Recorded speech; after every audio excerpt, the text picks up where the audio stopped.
আগামীকাল জরুরি অবস্থার 50 বছর এবং সংবিধান হত্যা দিবস পালন করবে বিজেপি। সেই উপলক্ষে রাজ্যের 8টি জেলায় নানা কর্মসূচি পালন করা হবে। আজ সদর শহর জেলা বিজেপির উদ্যোগে আয়োজিত এক সাংবাদিক সম্মেলনে বিজেপির মুখ্য প্রবক্তা সুব্রত চক্রবর্তী এই খবর জানান। তিনি জানান, রাজ্যের শিল্পী, সাহিত্যিক ও বুদ্ধিজীবীদের পাশাপাশি সমাজের বিদ্বজনদের কাছে জরুরি অবস্থার সময়ের ইতিহাস তুলে ধরা হবে। দেশকে এগিয়ে নিয়ে যেতে প্রধানমন্ত্রীর ভূমিকা এবং কংগ্রেস যেভাবে বিরুদ্ধাচরণ করছে সেই বিষয়েও নানা কর্মসূচি নেওয়া হয়েছে বলে তিনি জানান।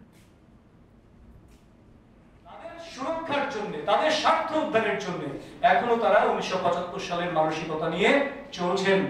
কাজেই এইটাকে সামনে রেখে আমরা ভারতীয় জনতা পার্টি গোটা দেশের সঙ্গে ত্রিপুরায় প্রতিটি জেলায় আগামীকাল এই সংবিধান হত্যা দিবস বা জরুরি অবস্থার 50 বর্ষ আমরা প্রদর্শনের মাধ্যমে, আলোচনা চক্রের মাধ্যমে প্রতিটি সাংগঠনিক জেলায় আগামীকাল থেকে শুরু হবে। 8টি জেলায় আগামীকাল আমাদের কার্যসূচি হবে। সদর, আরবান এবং রুরাল জেলায় আমরা এই কার্যসূচি বাস্তবায়ন করব আগামী 28 তারিখ। আর বাকি সমস্ত জেলায় আগামীকাল এই কার্যক্রম অনুষ্ঠিত হবে।